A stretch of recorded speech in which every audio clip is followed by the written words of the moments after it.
Sick Squirrel.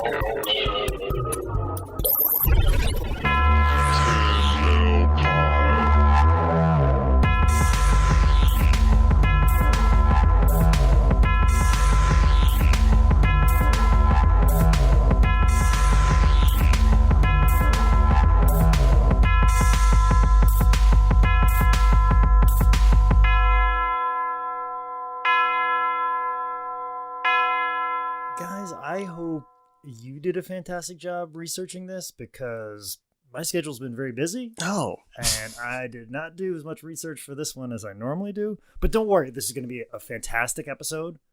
Don't worry, I know just enough that's going to get me over, and I'm going to get the belt very quickly.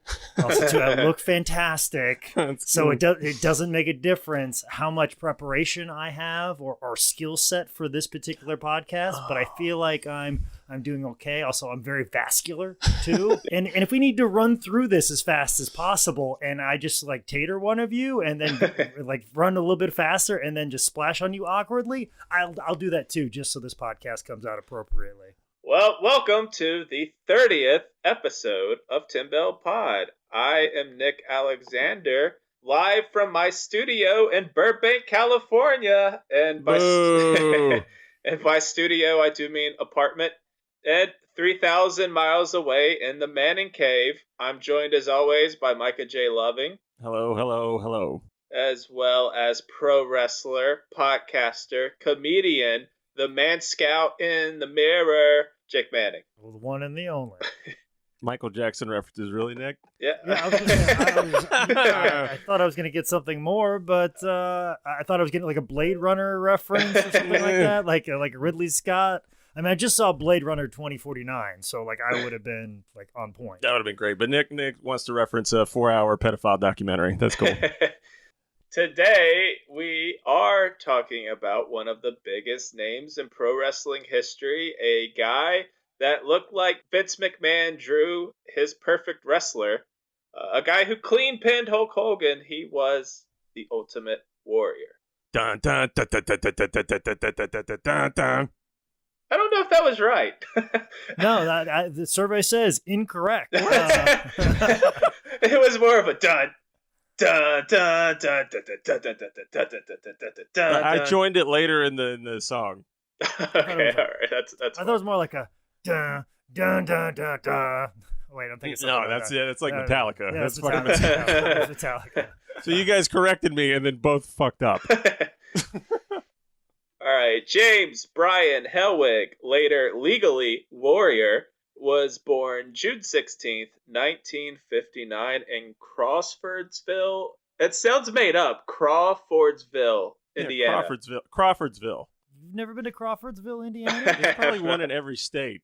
Oh, I think it's like not far from Indianapolis, but I know I've seen exits for Crawfordsville multiple times driving to Chicago.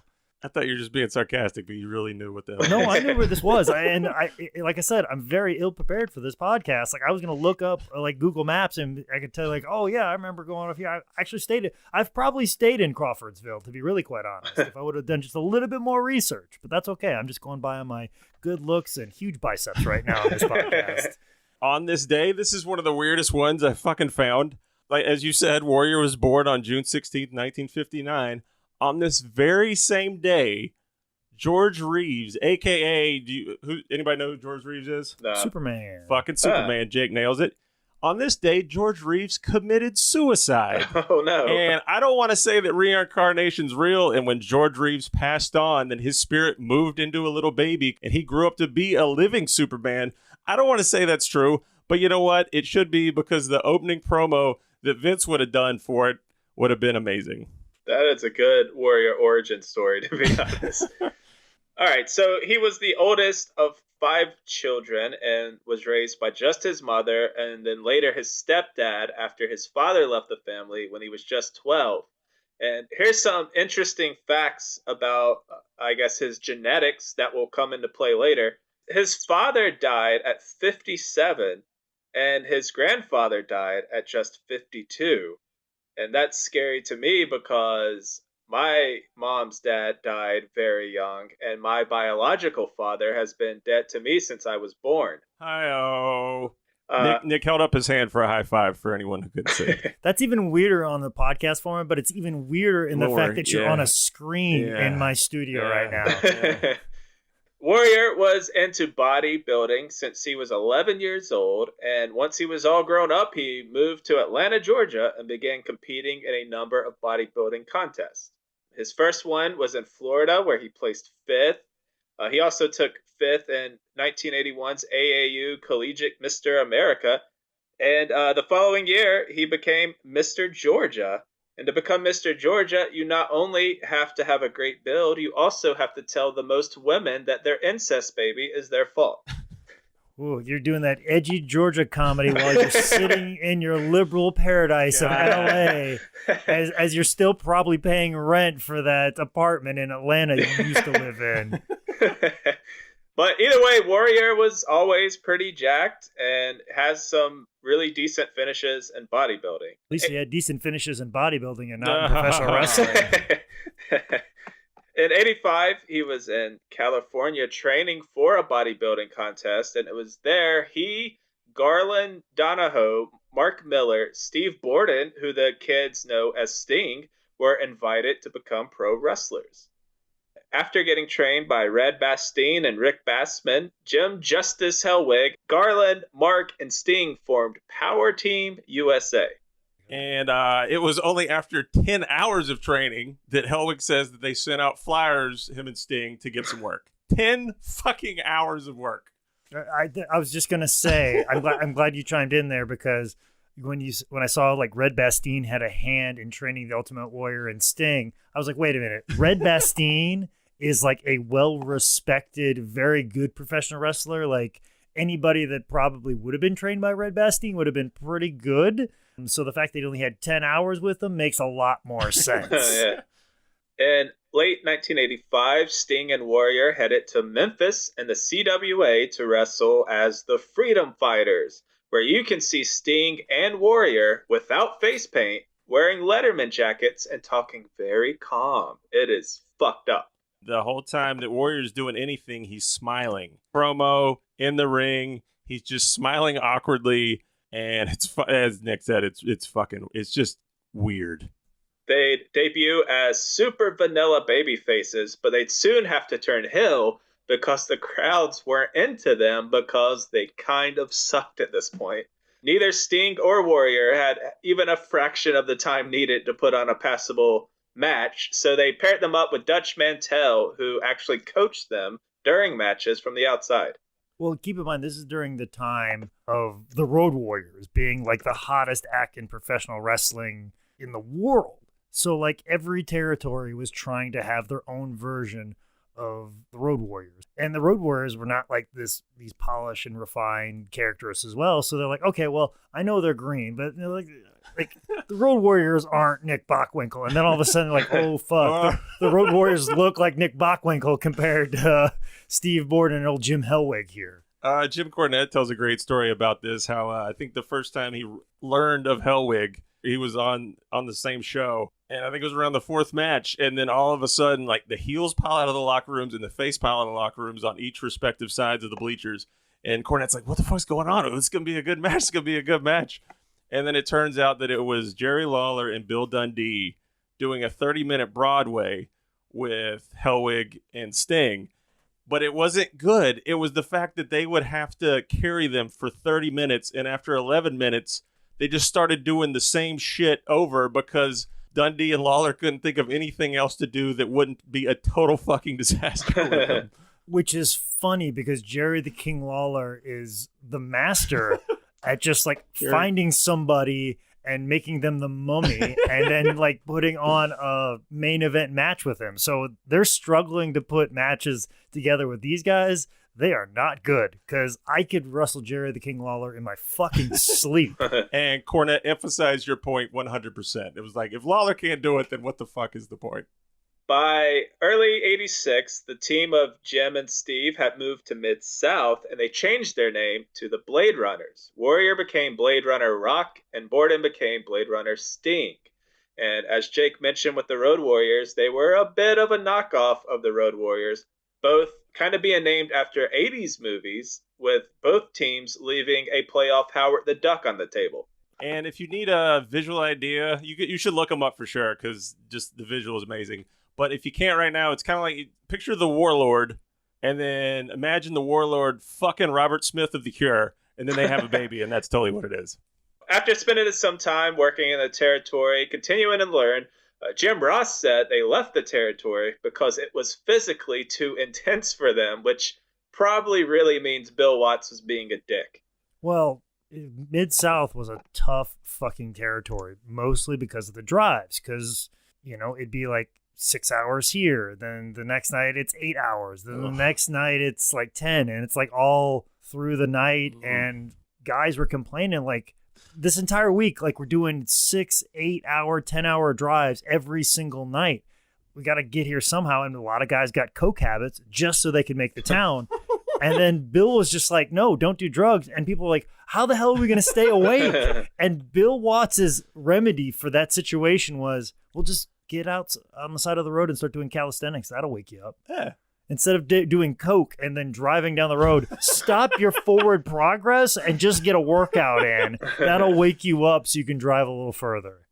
And I got to put over, as I was doing research for this, the Blade Runner's music video is only about 75 seconds. But I got to say, I have a list of my top 3 favorite homoerotic artistic endeavors I've ever seen. And as of right now, it's Pumping Iron with Arnold and Lou Ferrigno. I'm sure we've all seen the bodybuilding documentary. Then we got Harley Davidson and the Marlboro Man with Mickey Rourke and Don Johnson. Just action homoeroticism to the max. Beautiful. And then there's Queen's music video for I Want to Break Free. Now, after seeing the Blade Runner's music video, I really think that it might beat and push out Harley Davidson and the Marlboro Man. But you guys are going to have to go on YouTube and watch it for yourself to see. But it is a gorgeous homoerotic thing. Micah, you've already got a substandard list. You have not mentioned any of the Fabulous Ones music videos from Memphis. That's a good point. There's like 8 of them, and they are, I guarantee, top everything that you had just listed off in that whole little rant right there. I don't know when another time we're going to talk about the Fabulous One music videos, because I'm pretty sure Stan Lane's an immortal and he'll live forever. In 86, Warrior debuted in Dallas and WCCW, where he'd finally commit to his face paint and become the Dingo Warrior, which again, kind of stealing from the Road Warriors. Initially, Warrior broke into the territory as a heel managed by Gary Hart, but he had such a look that fans started to cheer him, with a full turn kind of coming when Dingo Warrior would begin to work against Rick Rude. Warrior would ditch Gary Hart for Percy Pringle, but since he was still getting cheered, he'd soon make a permanent career move to a babyface after turning on fellow stable member Buzz Sawyer. Warrior then formed a tag team with Lance Von Erich, and on November 17th of 86, Warrior and Von Erich won the WCWA Tag Team Championship, holding it until December 1st when they lost the titles to Al Madrid and Brian Adias. And I think it needs to be said that the Dingo Warrior fighting in Texas is fighting from Queens, New York. I don't think there's any explanation for this. The fucking Dingo Warrior, which you would automatically assume, hey, put him from Australia. Dingo ate my baby, blah, blah, blah. But no, let's put him from fucking Queens, New York. I never saw any explanation for that. And one quick little side story I have to tell that's one of the weird roommate stories of how I got to know one of my good friends, Casey, is early in Casey's life, they used to live in Texas. And Casey always had a story he used to tell that they went to a show front row. And if you know, back then, the Little Warriors thing began. And there were kids come up to the ring and they would try to get autographs, and Warrior would carry fucking children to the ring, and they really started working that gimmick over. And I don't think it's on tape, but they went to a show, and one of my best friends and ex-roommate Casey got picked up by the fucking Ultimate Warrior, and I will never be more jealous of that. Yeah, that's awesome. In 1987, Warrior began competing for the WCWA Texas Heavyweight Championship, winning the title from Bob Bradley February that year. And it was while Warrior was in Texas that George Scott, who used to be Vince's right-hand man, began helping out with some booking in WCCW. Upon seeing the potential in Warrior, George gave Vince McMahon a call, and after a tryout match in Texas, it was off to New York for the still very green Dingo Warrior. We can't forget that he almost got the big Van Vader gimmick in Japan as well. Warrior asked Fritz for more money, turned him down, and just as he was going to go do the Vader gimmick, Vince gave him a call and said, "No, buddy, come here."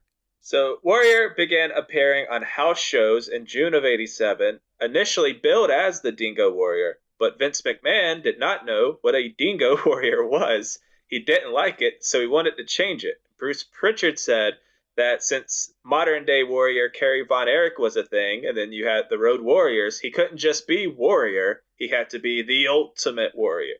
And I would like to chime in that Guerrero means warrior in Spanish, so kayfabe, he's fucking related to Eddie Guerrero, Chavo, and Hector, so I think that's a cool connection. And not kayfabe, Ultimo Guerrero is actually just a ripoff of the Ultimate Warrior. Warrior ran through some enhancement talent like Steve Lombardi, Barry Horowitz, and Mike Sharp before making his TV debut October 25th on an episode of Wrestling Challenge where he met Terry Gibbs. He walked to the ring, which is weird, but he did hop up on the apron and shake the ropes. He had his face paint on, so you can really see the baby steps starting to get taken. He squashes Terry in about 2 minutes, and Terry, I thought, did a great job of making Warrior look good. And one of the great seeds laid here is Heenan immediately rips into him with, "He ain't all there." And then if his body looks that good and he's doing that much work, then he didn't have time for education. So the kid looks great, but he probably can't read or write. After several months of defeating good brother job guys, Warrior started putting all the pieces together. He started using his iconic sprinting to the ring entrance paired with his awesome music that Micah got wrong earlier. It was so simple. Run to the ring, be a madman, shake the ropes, be a ball of energy and your tassels flapping and your face paint. And Warrior was over with pretty much every crowd before he even stepped into the ring. And in all his shoot interviews, Warrior wants to make you abundantly fucking clear that the crazy running to the entrance was all my idea. So, of all the things, he all the pride in that. And actually, one of the many jobbers that he ran through was George South, who actually wrestled the Warrior 8 times. Ooh. And famously, there's that picture of the Ultimate Warrior on the cover of, I believe, the Hasbro ring, where he's clotheslining somebody. That is actually George South's back of his head. What the fuck? So that Mattel collector's ring that's got the Ultimate Warrior, that's the back of George South's head. And actually, I found that picture in a magazine, scanned that picture, and now George sells it as 8x10s. So a little piece of interesting information. And I talked to George prior to this podcast. It's probably basically the only real research I did for this entire podcast. And George still has PTSD from the clotheslines that he got from Ultimate Warrior. And he just talked about how the Warrior had the hardest clothesline of all time. Wow, of all time. Of all time. And George had to wrestle him 8 times. And the first time he did it, it was one of those tapings where they did multiple shows. And so Warrior was going to wrestle multiple times. So there was this guy, Bob Emery. I believe he was like a guy that was trained at Nelson Royals. He was a big, jacked up dude. He was a very sizable man. And he got put in there with Warrior, and Warrior dislocated his shoulder. Jesus. And George was like, oh crap, I got to wrestle Warrior in the next tape. What's he going to do to me if he dislocated the shoulder of this Herculean man? What do you think he's going to do with average old George South? And so when the Warrior threw the clothesline, George put his hands up to protect his face, because Warrior, as George would say, he just wouldn't like hit you in the chest. He would just ball his fist up as hard as he could, which makes his basically like forearm and entire bicep and everything like a baseball bat, and he would just swing it in the direction of your head. So George is just getting his hands up to protect his face, because he's not trying to hit you in the safe areas of your chest or any meaty part of your body. No, he's swinging for your face. So George puts his hands up, and Warriors obviously clotheslines him in the forearms. When they get to the back, the Warrior starts screaming at George and saying George's forearms hurt the Ultimate Warrior's arm. Oh, Jesus. And George is just like, how can I hurt you? You got $1 million body. You mean to tell me my forearms hurt you? And he yelled and he walked off and he belittled George in front of everybody. And then, of course, George had to wrestle him multiple times. And what George would say is like the Warrior would listen a little bit. Like he was a dick, but he would listen a little bit. So George's bright idea was, as far as like taking that clothesline, is like, well, if I can figure out a way to blow him up before I take that clothesline. So George would be like, hey, buddy, maybe before you give me the clothesline, how about I duck one? And his thought process was that the Warrior would swing so hard for the one that George ducked out of the way of, he wouldn't have enough energy to completely murder him when he finally did hit him. That's some job guy psychology. That's like next level right there. But George was telling me the reason why he wrestled him 8 times was probably because George's ring gear was so plain. Because George always had black trunks or just red trunks, and that's it. And Warrior always had pastels. It was like during the era of like, guys wearing black trunks. You can't wrestle a guy who's wearing black trunks or even blue trunks. They have to have a different color tights. So George always had a different color. And it just happened to be the complete opposite color that the Ultimate Warrior was always wearing. And that's why he wrestled him so many times. I think my favorite all-time jobber squash match is now Warrior running out immediately like he always did. He beats the shit out of the Brooklyn Brawler, pins him in 20 seconds. He throws him outside of the ring and then kind of pushes him underneath the ring so that he's totally out of sight and gone. And then he immediately books it and runs back into the back. And it's just like, I beat him, I made him disappear, and now I'm gone. In early 1988, Warrior got into his first real WWF feud with Hercules. On the February 7th, 1988 airing of Wrestling Challenge, Hercules was DQ'd for using his steel chain. Warrior then grabbed a hold of the chain, and while they were doing tug-of-war over it, the chain snapped. This led to a match at WrestleMania 4 that wasn't part of that year's themed tournament. I actually watched their MSG match, too, which is actually not... It's actually, I'll say, decent. It's kind of surprising. Okay. It's better than their WrestleMania one. And I think it's also worth saying that this starts the Heenan feud because Hercules was part of the Heenan family at this time. So, very first match, Heenan's insulting Warrior. And then very first feud, he's part of Heenan's crew. So right then, it's just Warrior versus Heenan. And Heenan is who Warrior would spend the summer of '88 wrestling against around the house show loop. And the match that made it to TV was Warrior winning with a sleeper and then stuffing Bobby into a weasel suit. Bobby sold the whole thing amazingly, but apparently Bobby kind of hated working with Warrior because he was kind of reckless in the ring. When he wakes up out of the sleeper and has the realization that he's in the suit, it's like some fucking for wrestling, the acting is like top tier. It's just like huh, and then he freaks out. And I didn't know this. I knew about the Heenan weasel suit matches, but the reason this all got started is because Heenan got a big confidence boost when he beat Coco Beware 2 times in a row. So then he signed open contracts, and Warrior was one of the dudes who signed up. Well, in this weasel suit match. Or matches, I should say, goes back to something that Nick did not know about prior to a couple podcasts ago, where he was talking about how wrestlers recycle angles. The weasel suit matches were something that Heenan did in AWA against Greg Gagne, and Greg was a little bit smaller in stature, so a match with Bobby Heenan could be a little bit more realistic, and there'd be a little bit more drama to it than obviously all the ones with Warrior, where Warrior is just beating the shit out of Bobby. And then Bobby just trying to survive. But like the weasel suit matches were a way for a babyface to get over because of limited ability or having trouble getting over or connecting with the people. So there's some sort of emotional connection because there's all this emotional hatred towards Bobby Heenan, and people feel a certain way about him, and they like seeing him be embarrassed. Just goes to show that Bobby was willing to put his body on the line, being a company guy, to get a guy over. Jamie, can you edit that out and then edit in that was the first time they ever wrestled in a weasel suit match? At SummerSlam 88, August 29th, Brutus Beefcake was supposed to take on Honky Tonk Man, but he got injured. So Honky Tonk cut a promo with Mean Gene, and he said he'll take on anyone. He doesn't even care who it is. He doesn't want to know. As the greatest Intercontinental Champion of all time, he'll beat anyone.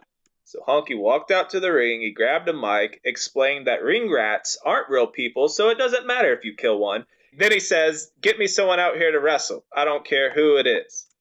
27 seconds later, Ultimate Warrior ended Honky's 454-day title run and won his first title in WWF, the Intercontinental Championship. And you gotta give it to Gorilla Monsoon, because when Warriors music hits, who everyone fucking knows in the universe, Gorilla Monsoon yells out, "Somebody's music!" I love in this match that Warrior, he bumped around Honky a couple of times, but then when he being Warrior, hit the ropes to go for his splash, Honky was not like perpendicular, like he was parallel. So like by the time he hit the ropes, like where he left him, Honky wouldn't have been in a proper position for that splash. But Honky, being the true fucking professional that he is, turned his body clockwise so that way he could be perpendicular, so that way the Warrior could hit the splash as soon as he came off the ropes.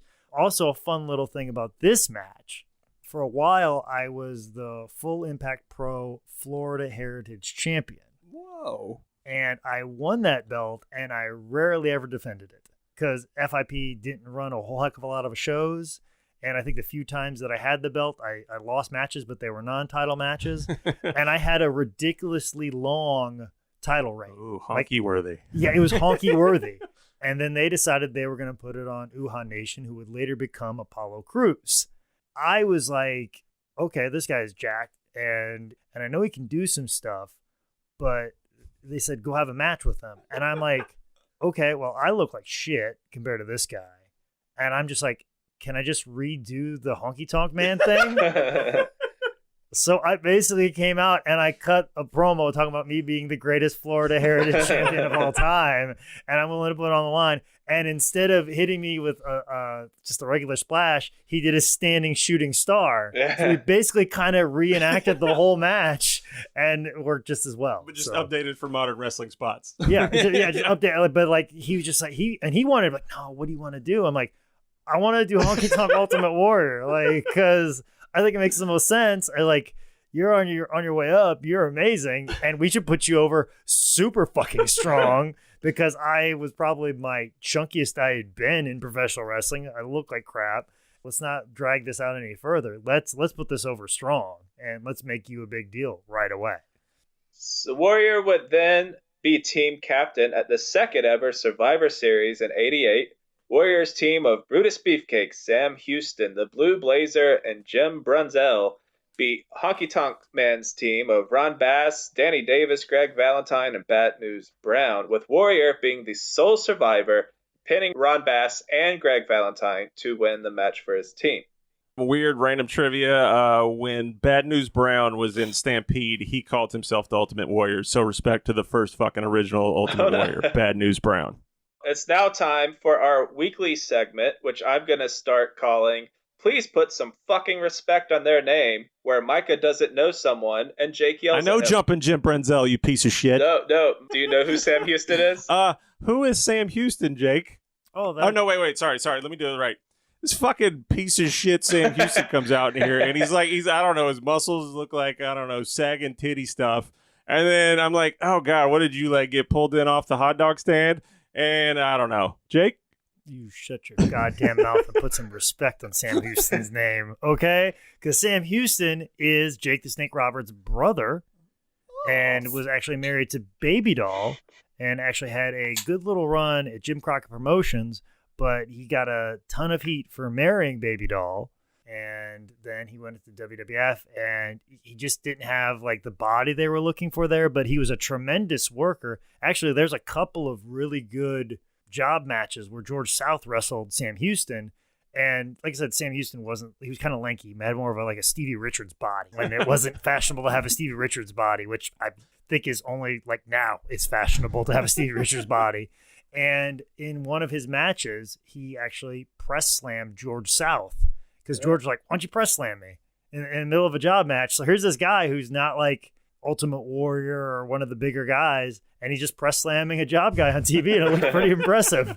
So just because George was a pro, and of course George would gladly take a press slam from Sam Houston, and not the Ultimate Warrior, who would basically grab you by the throat and then grab you by the gonads and squeeze both, as hard as possible. But yeah, Sam Houston, tremendous worker, never got his due. Didn't quite have the body that he needed at the time, but if he would have came a few years later, like if he would have came in the early 90s, probably would have had a little bit different career.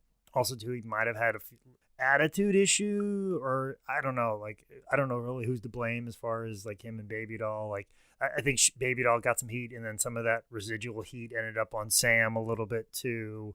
So, because that was, I think, a big problem is when they got married, Baby Doll was doing this big angle where she was either with Flair or with Dusty. And because they got married during a time of kayfabe, it made all it made all the newspapers and like, oh man, like you're ruining an angle. So like it was one of those things. They made the announcement in the paper when she was supposed to be with somebody on TV. So like I think there was a little bit of heat that way, and then Sam kind of got the residual heat from that. It's great worker. Probably a little too early for his time as far as his body type, but I thought he was a tremendous worker, and it's always been super cool to me every time I've talked to him. That's awesome. Put some goddamn respect on fucking Sam Houston's name. Right, writing it down. Wait, can I get? It's sad to hear that they got heat for getting married, which is kind of like Sheik and Duggan, but without the cocaine. Yeah, it was very similar to that. Yeah. I'm sure there was some cocaine and pot involved, but I mean, they don't put that in marriage announcements. No. As 1989 began, Warrior entered a feud with ravishing Rick Rude over the Intercontinental title, which we kind of covered Warrior and Rick Rude's feud in Rick's episode. This feud started at the 89 Royal Rumble when the two met in a super pose down where Rude and Warrior had a pose off before Rude attacked Warrior with his flex bar. This led to a championship match at WrestleMania 5 where Rude pinned Warrior with Bobby Heenan holding down Warrior's feet from the outside. Good to continue that storyline. Heenan's fucking with him from the beginning, and then we reached the point where he cost him an actual title. They'd have a rematch at 89's SummerSlam, which is a good match, aside from when Warrior should have blatantly been DQ'd when he hit Rude with the IC title. Me, you, and Jesse Ventura agree. This match ends when Piper comes out, distracting Rude with a little mooning, and this allows Warrior to take over, win the match, and become a two-time Intercontinental Champion. And the one thing I did notice when I rewatched it for this podcast, other than our Rick Rude episode, on the spot when Piper shows his pantsed butt, which isn't really his butt, it's the dumbest fucking thing ever. Rude gets up there, Warrior grabs him for a German suplex, and if you watch it, Warrior basically grabs Rude, falls backward, and slams Rude's ass directly onto his face. He just smushes the living shit out of him. It is brutal if you watch the replay, but yeah, it's because Warrior just can't do a German suplex. Aside from feuding with Rude over the summer of 89, Warrior also worked with Andre the Giant, headlining a ton of house shows. A lot of these matches are crazy short, mostly due to an aging Andre and Warrior's greenness. But this was a huge step for Warrior, as wins over Andre the Giant would give anyone main event legitimacy. There is a very noteworthy point in Warrior's history here, though. The only clean fucking pin as the real deal, push to the max, Ultimate Warrior, is Andre pinning Warrior with basically a butt splash in Cesnia, France, which is right by Grenoble. So, they were doing it for Andre. But yeah, it's on YouTube. Andre pinning Warrior clean. It's kind of amazing to see, even if the video quality is god-awful. Well, and these are the famous matches where Warrior would hit the ropes like a million miles per hour. And, of course, Andre having, trouble standing and having back problems and knee issues, obviously, from supporting all that weight. And Warrior just not taking any of that consideration and just moving as fast as possible and knocking Andre around. And then Andre just reminding people, I'm Andre, I will do what I fucking want to. Just having him hit the ropes, and then Andre just sticking his fist out and having Warrior run right into it. He's learning. Yeah, that famous story. So every time I see those two pairings, I just think about Andre just calmly putting his fist out and putting it right into Warrior's face. One of the weirdest kind of, you have a wrestling video game and you create your own match that I really found to be fun as fuck is Ultimate Warrior and Hacksaw Jim Duggan versus Rick Rude and Andre the Giant. with the commentating team of Tony Schiavone and Lord Alfred fucking Hayes. It's one of those combinations that you never thought existed, and it shouldn't be fun, but Warrior and Duggan do comedy spots back and forth. Warrior shakes the ropes to get Duggan fired up, so Duggan holds the ropes and then he gets fired up. Basically, I'm pretty fucking sure that Lord Alfred Hayes is drunk off his fucking ass more than normal. I know when I say that, you say, well, he's already drunk, but more than normal, because it's basically they're doing comedy spots, and Lord Alfred Hayes just kind of calls action like, I really like that. Do that again. But I think it's 6-6-89, that tag match. It's probably like 12 minutes long, but it's fun as shit. For the record, Hayes is not drunk. He's pickled. Good point. The Warrior Andre feud would end at 89 Survivor Series, where the two captained opposing teams in the main event. The Ultimate Warriors of Warrior, Jim Neidhart, and the Rockers took on the Heenan family of Bobby, Haku, Arn Anderson, and Andre the Giant. Right off the bat, Warrior flies into the ring, clotheslines Andre out of the ring, eliminating him by countout. I assume that was kind of how a lot of their house show matches went. Oh, yeah. House show matches are just littered with countouts, double disqualifications, because you don't do the clean pin until it's all over and said. This is definitely the era of like, oh, we're too close to Phoenix, brother. Rarely is it ever a clean finish anywhere. In this match, Bobby Heenan pins Marty Jannetty. Thank you. I had that note, and I bold-faced the shit out of it. I was like, oh, my God, he pinned Marty. I mean, Haku beats him up, and Heenan, of course, comes in, stomps him a bunch, and gets the pin. But, I'm glad you brought that up, Nick. I was so fucking like, oh, my God, this is happening. Eventually, Warrior is left to go 2-on-1 with Arn and Bobby. Warrior press slams and splashes Arn, leaving just him and Bobby, and we get some classic Cowardly Hill Heenan and some classic Warrior tossing the shit out of him. Bobby gets hit by a huge shoulder tackle, big splash, and for the second year in a row, Warrior is the sole survivor and winner for his team at Survivor Series. And a great little cherry on top. He eliminates Heenan. Heenan is walking back to the entrance, and Warrior freaks out and does his run back and knocks Heenan over as he runs back, and Heenan takes another bump like the champ that he is. I literally said out loud, what a dick. There was just no reason to do that. It got me so good. I was like, oh my God, that's a fucking cherry on top. That's good stuff. So by 1990, Warrior was creeping up on Hulk Hogan for the biggest wrestling star in the world. The pops he was getting couldn't be ignored, nor could the amount of merch he was selling, as he was arguably the most over wrestler on the roster. This launched a on-screen rivalry with Hogan, as well as kind of a backstage one. The feud was kicked off at the 1990 Royal Rumble. As far as the Royal Rumble match, it is loaded.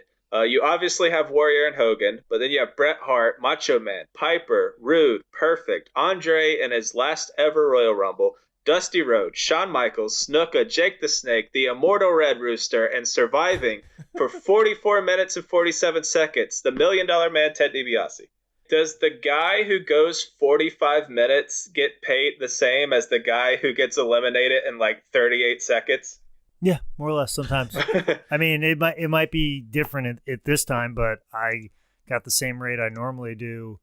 Well, I might have got a little bit more when I did the Northeast Wrestling Over the Top Rumble, where I came in at number 1 and I ended up winning. I think I got a little bit more for that one because it wasn't quite an hour, but it was close to it. So I think I got a little extra. That's up to the discretion of the promoter. I'm sure Ted might have got a little extra. Somebody like that crucial to the company probably got a little extra, couple hundo in that pay envelope. Yeah. Warrior hits the ring at number 21 and immediately eliminates our boy Dano Bravo. About 10 minutes later, Warrior did eliminate $1 Million Man. Which, when Warrior clotheslines DiBiase, it eliminates him, the crowd loses their fucking mind. Yeah. It was just a testament to how much Ted was hated back then. But when Warrior hits him out, I mean, they erupt. Then at number 25, world champ Hulk Hogan enters. He tosses Snuka and soon after Haku. Meanwhile, Warrior tosses Tito Santana and Shawn Michaels about 10 seconds after HBK entered. Hogan eliminated WWE Hall of Famer Honky Tonk Man. And after that, Warrior tossed the Model. Then he turns around to discover that there's only one man left standing in the Royal Rumble, and it was Hulk Hogan. And we get our first ever showdown between the two. Two of the top 5 most over pro wrestlers in history. They trade some shoves, they do the crisscross rope run, and then they finally hit each other with a double clothesline, putting them both out. So we get this little tease, because since there were still 4 people left in the Royal Rumble, they would come in and kind of disrupt everything. It's so good. Even the direction, because WWF camera shots and direction back then could sometimes be shit. And even now, it's kind of shit at times. But back then, just the looks of Warrior's face, Hogan's face, when they turn that corner and stare each other down, like, it's fucking electric. You say it's shit, but it was like light years ahead of anything else that was going on at the fucking time. Japan was pretty fucking good. Not at that time.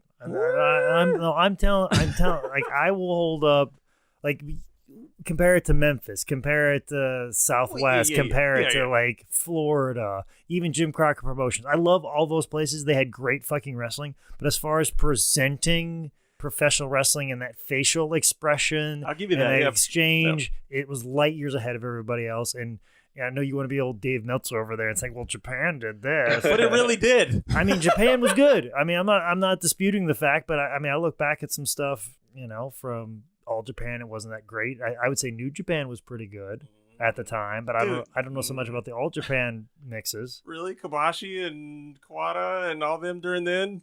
I think it's just as comparable. I think it's a lateral move from WWF at the time. We'll agree to kind of disagree. Or we could just agree that you're wrong. How about that? Oh.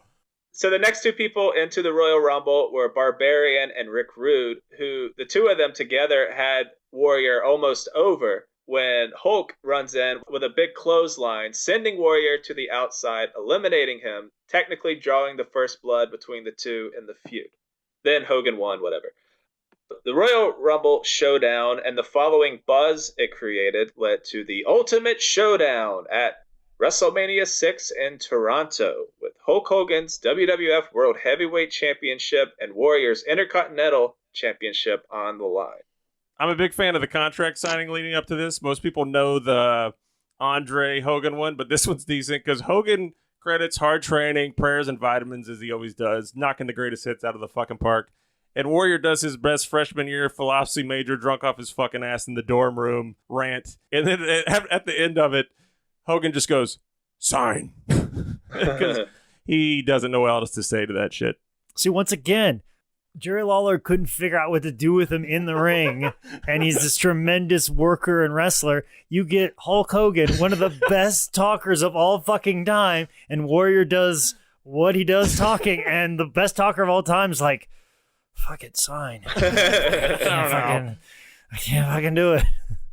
So Hogan and Andre is always considered, like the biggest match ever, I guess. Yeah. Do you think Warrior's horrible relationship with WWE for, a couple decades influenced that at all? Because this match was also icon versus icon. I mean, 2 enormous baby faces wrestling. It has to be equal to Hogan and Andre, you think, or no? Pritchard talks about on their podcast how it didn't do the money. It did less pay-per-view buys than Hogan Savage. Oh, wow. And they kicked ass at the Sky Dome, but I mean, it didn't do what they thought it was going to do, which I was kind of surprised to hear. Well, part of the reason they felt the problem with that was it was babyface. Good guy versus good guy. It was going to split the audience. And you didn't have that like emotional investment, like, I'd like to see the match, but it's like a situation of like, well, this guy could win or this guy can win. Either way, I'm happy. Where like if you have somebody like, oh, I really hope they don't put the title on this guy, or like, ooh, I really want to see this guy win the title. Mm-hmm. That's kind of essentially how pro wrestling works and operates a little bit. Yeah, you don't want a situation of, oh, I'd be happy whoever wins. And I think that's kind of what was going on here is people like, if they were to pick their 2 favorites in WWF at the time, it'd be Warrior and Hulk. So those 2 fighting each other, it's like, yeah, cool, great. Whoever wins is whatever. It's not the situation of like, we are passing the torch to Warrior and we're moving forward with him. And this is a transition. This is a shift, much like Andre and Hulk was. And it was also interesting because even with Andre was a face leading up to it. Kind of the same with Savage. They were good buds, but then they have the whole angle of them turning on each other, so then that creates the friction.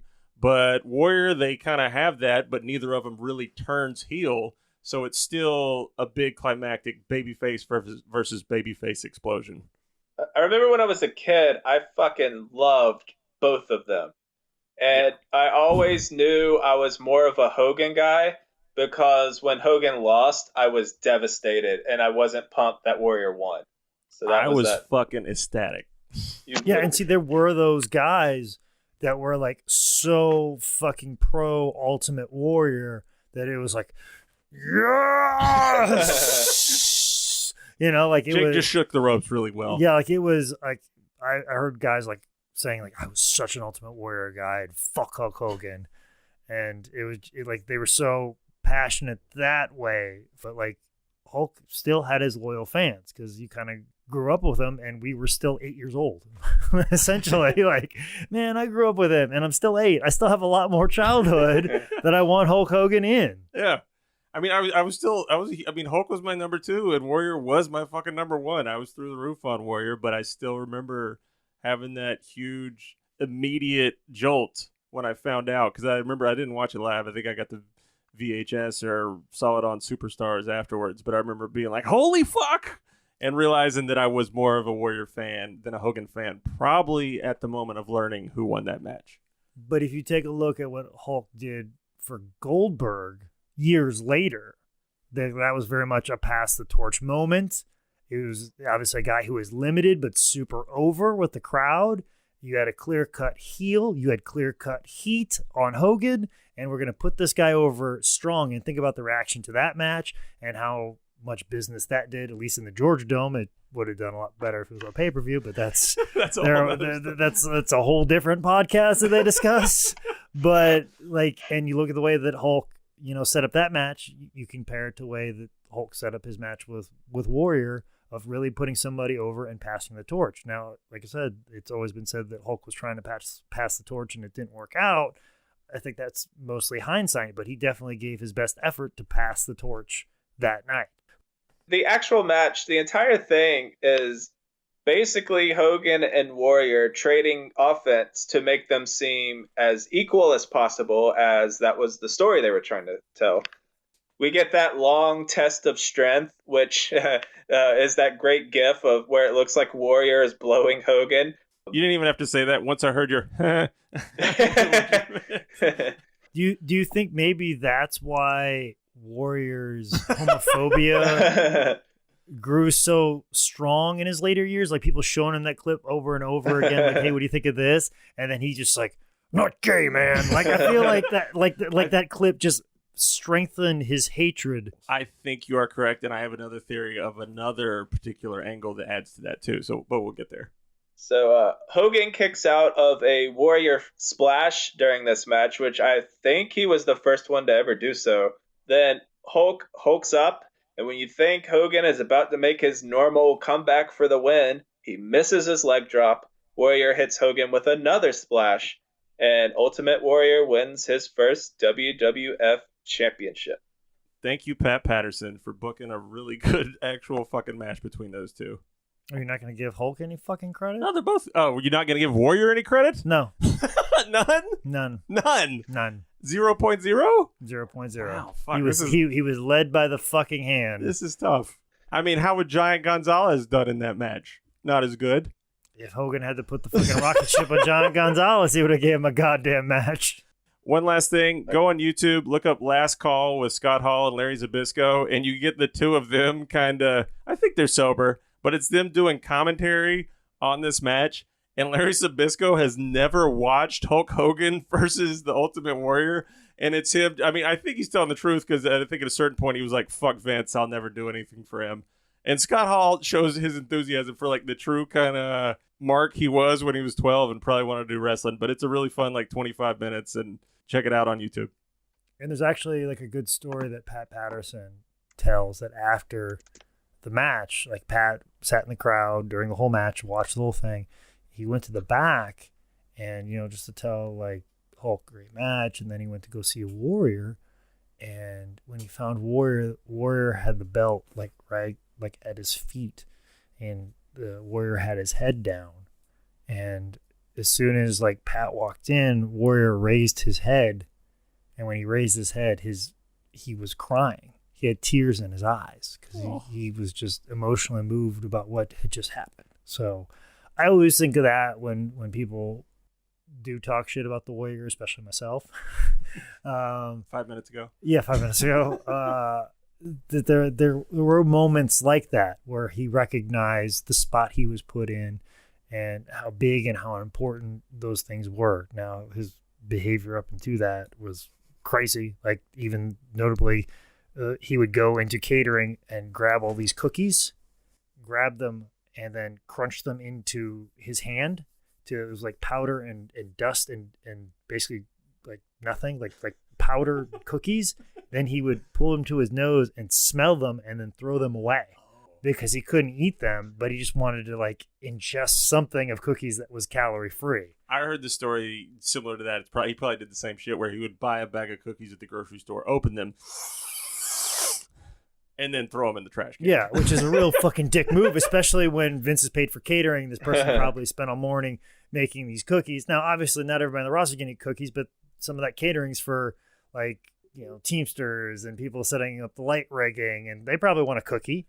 And the people that he bought them from the grocery store, donate them to a fucking food charity or some shit. Just throws them away. Throws them away. Yeah, that's the thing. Like, there's these moments in his story that are very emotionally moving in this particular match in WrestleMania, and everybody having such high hopes and, you know, like, you're going to be the guy now and you're going to lead the way. And that's not necessarily what happened. After WrestleMania, Warrior successfully defended the championship against Haku, Mr. Perfect, Ted DiBiase. At 1990 SummerSlam, he met Rick Rude in a steel cage match, which is still one of my favorite Warrior matches. They always talk about how Warrior's gates, and part of the reason they eventually handed it off is because his gates weren't as good. But when you're comparing him to fucking Hulk Hogan, of course they're going to be good, but they're not going to be what it was. But I wanted to ask Jake if you thought, like, pairing Hogan with a guy that he's already had a feud with, if that kind of hurt the excitement of his run because he's already seen him do the feud with the Intercontinental, or... Well, you need good matches. Here's a problem that always fucking happens when indie promotions put the belt on people. And this happened with, like, my title run in PWX. And it's a theory that I've formulated for quite some time.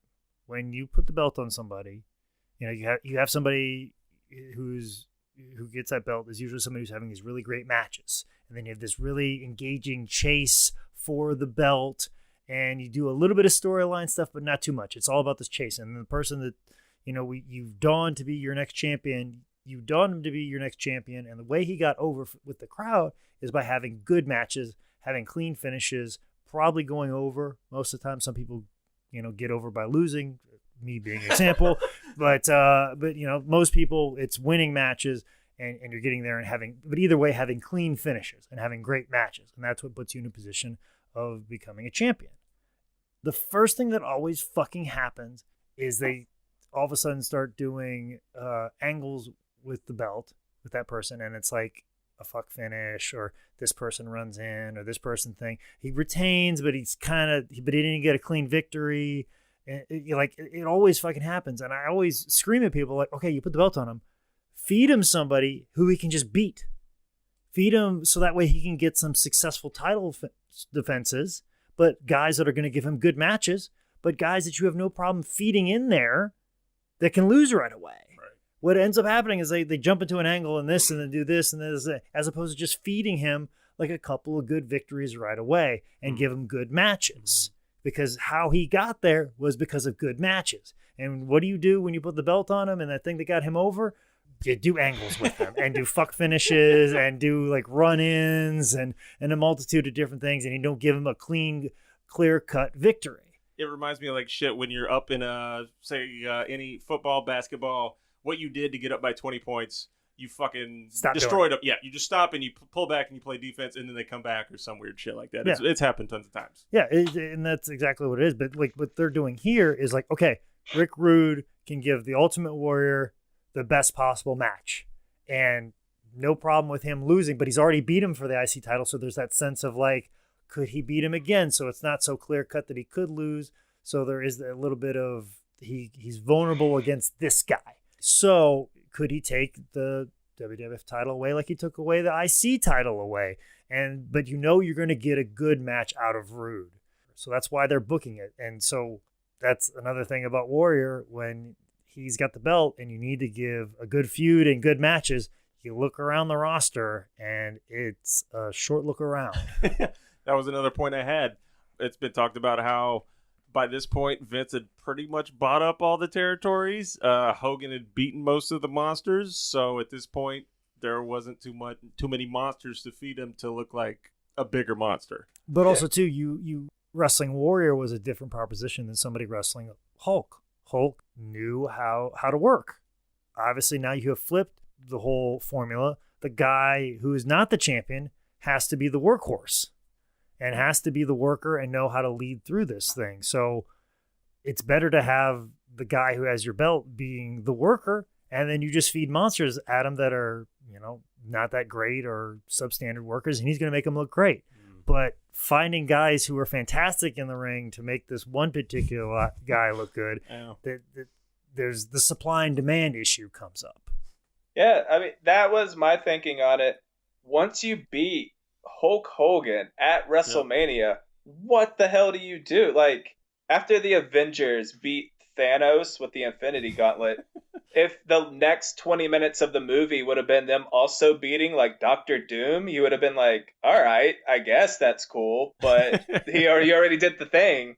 And I guess it's not fair because in wrestling, you can't just end the movie, Here's my nerd analogy. When one of my favorite movie directors, Steven Soderbergh, won Best Picture at the Sundance Film Festival for his very first fucking picture, Sex, Lies, and Videotape, he got up on stage and his acceptance speech for the Best Picture at Sundance was, well, I guess it's all downhill from here. Yeah.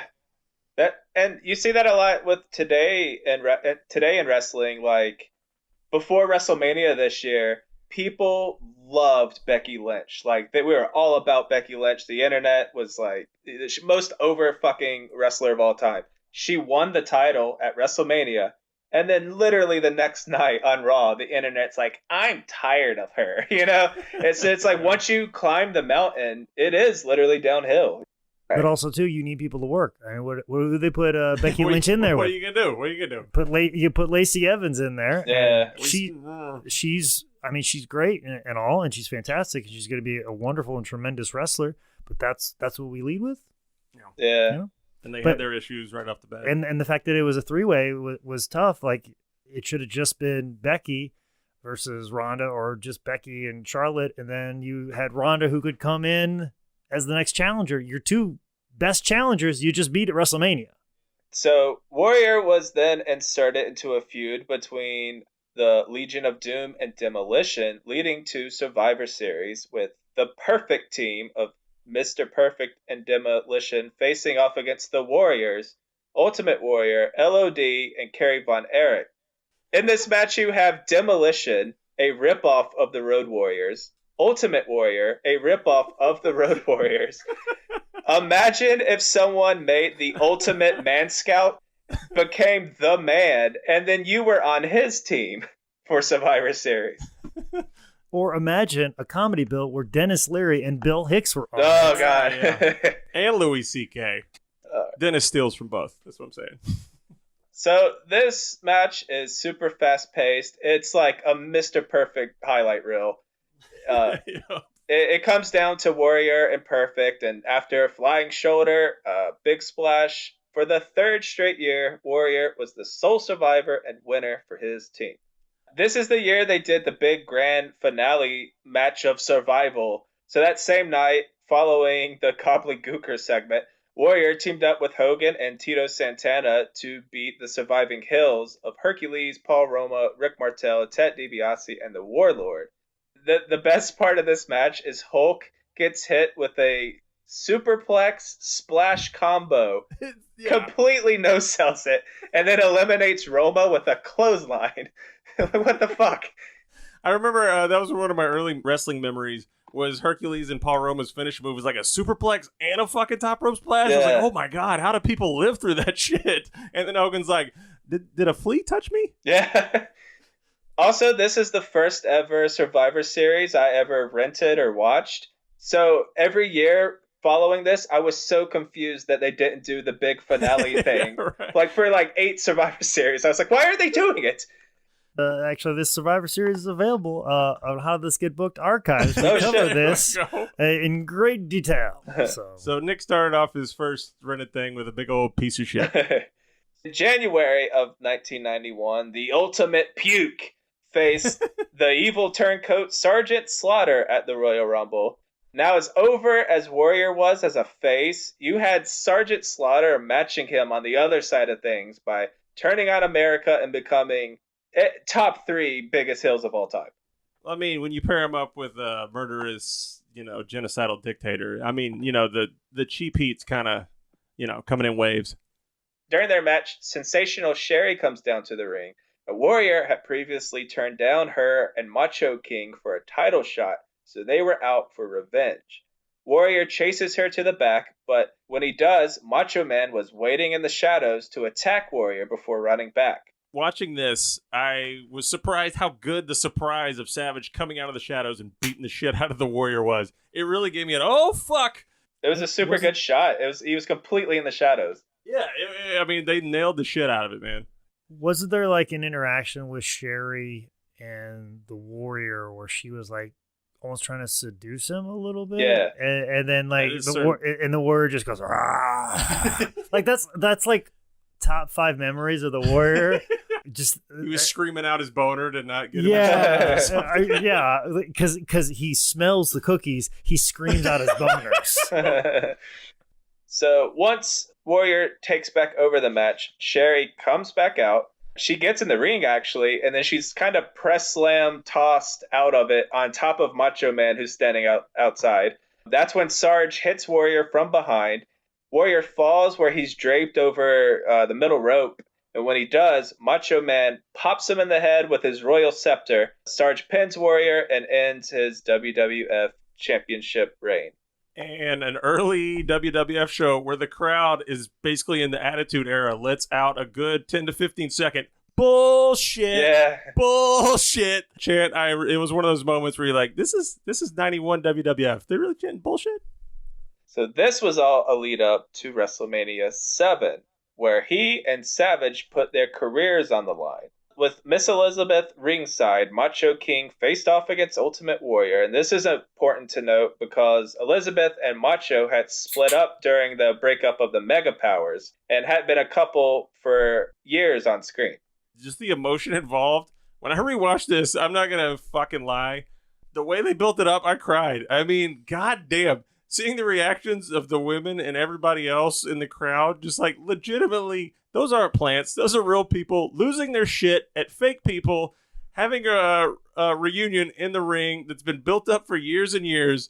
You got Savage hitting top rope elbow drops, 5 of them. Warrior kicks out after that. Savage's face on the drama, that's fucking amazing.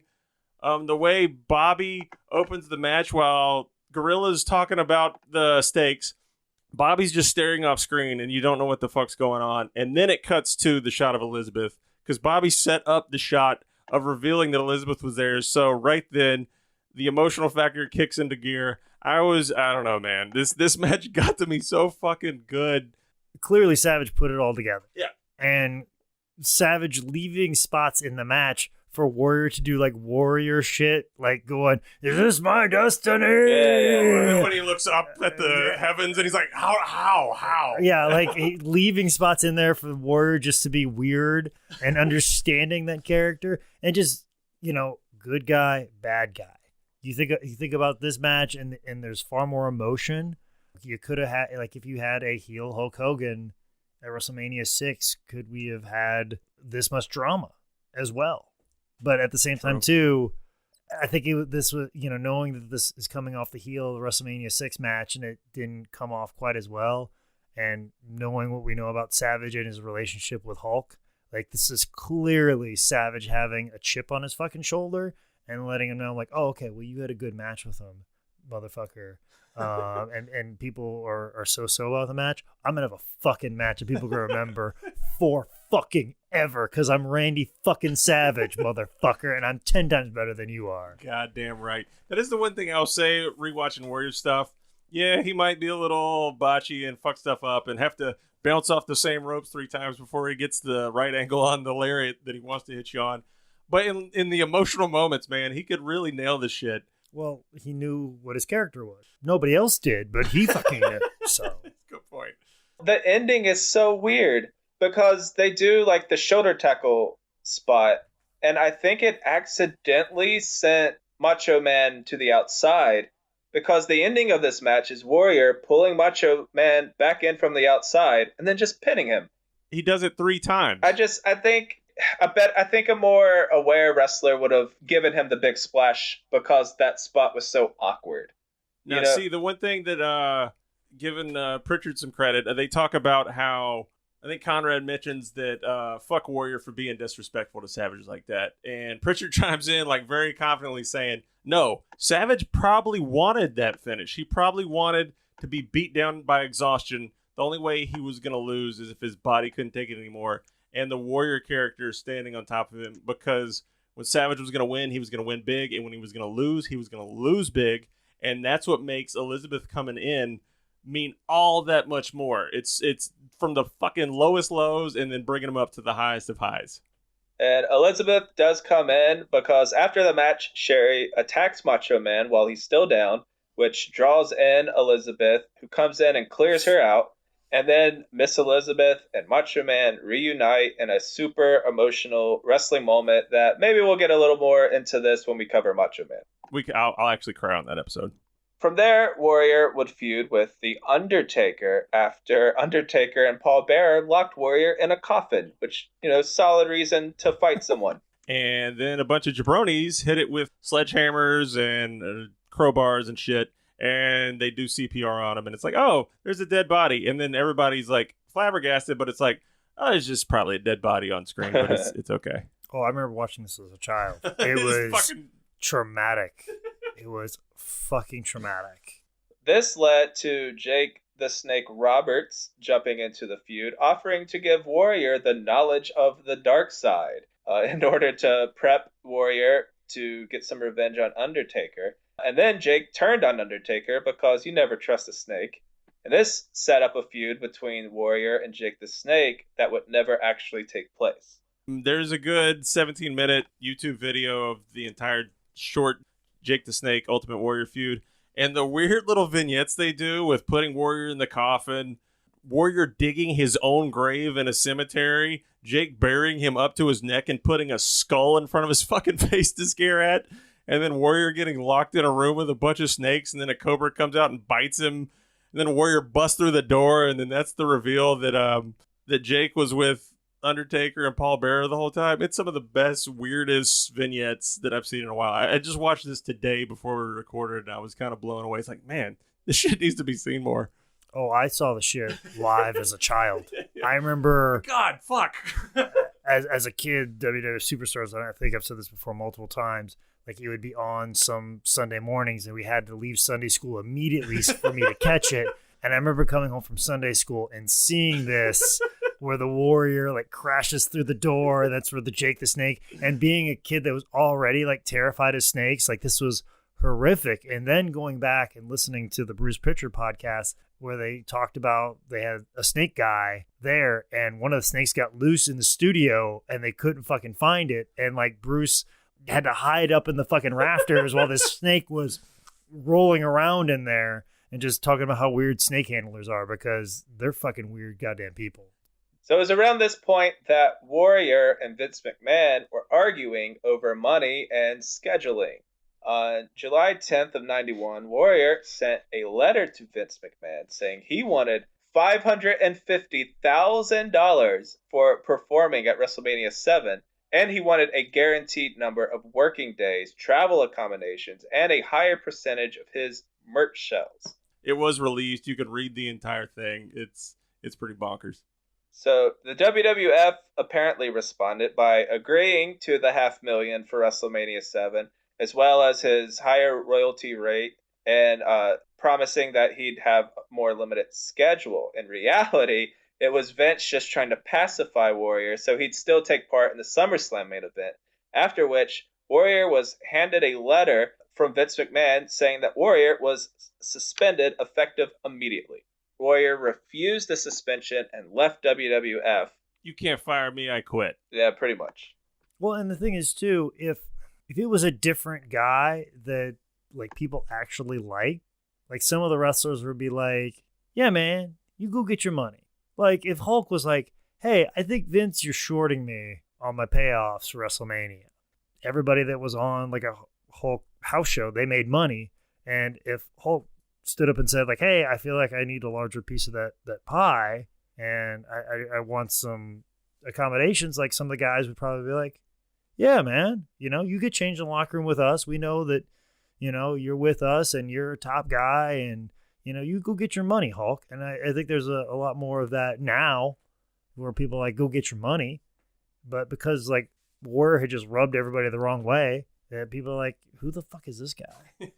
So it's that sense of like, if Warrior probably endeared himself to the guys and was harder on Vince, people might respect him a little bit more because he was a dick to everybody. Like people are like, no, fuck this guy and fuck this guy universally. And also too, it emboldened Vince McMahon because like nobody in this fucking locker room likes him. So I'm not going to fucking acquiesce to you. But if it was like a locker room leader, like if Hulk would have done that, like, wow, Hulk's he'll go behind my back. He'll get a lot of the boys to turn against me. Okay, all right, just keep it quiet. Here it is. But like as far as like Warrior, no, fuck you. Nobody likes you. And that was something when I talked to George about Warrior today. George said something where you can always tell how the wrestlers feel about you when a guy walks in the locker room. And Warrior didn't even walk in the locker room with the guys. He had his own dressing room. And George was telling me this one story, and I don't think this is true. But apparently, like, Warrior made, like, the ring crew guys carry around some weights on the ring truck so he could get a workout in when he got to the town. Instead of just finding a gym like everybody else, like, no, keep these weights on there so I can work out when I get here and get a good pump in. Like George made it sound like it was a whole gym that was a truck, which I don't think is necessarily correct. But they probably kept some dumbbells and some, like maybe a barbell with some weights and stuff like that. I could see that being a bit more realistic. And I could see Warrior being like, well, I'm the champion. You want me to look good, right? We got to have something on here for me to get a good pump before I go out there and wrestle every night. And just being a ring crew guy and having to like carry around Warrior in his workout. It's like, dude, just go to a fucking gym early in their day and call it a day, Now if somebody bucked this, like if Roman Reigns is like, no, I should get more money and I should get this, or if John Cena at his peak was demanding more money, there might be a contingent of people like, yeah, go get your money. But because Warrior was such an asshole, it's very easy for Vince to be like, no, I don't have to acquiesce to you. And people are going to be on my side. The whole theme of all the Warrior stuff, I was kind of like, man, if he wouldn't have been a dick here, it probably would have worked out for him. Yeah, that's the thing. It might have worked out. So next episode, will Warrior return to the WWF? Will Warrior join WCW? What things will Warrior say about the gay community? Find out next episode of 10 Bell Pod. Thanks for listening to this episode. If it sounded weird, it's because I didn't get my preamp for my fancy microphone. I'm using a USB one. I will try to fix it as soon as possible. If you want to throw a little money our way, we are 10 Bell Pod on Patreon. We are 10 Bell Pod on all the social medias. 10bellpod.com. Shout out to Six Squirrel Studios. Micah is JTrotter27 on Twitter. Jake is Manscout Manning on all the social medias, and I am Nico Lessa on social media. No, I just might leave and come back as somebody else. Ooh.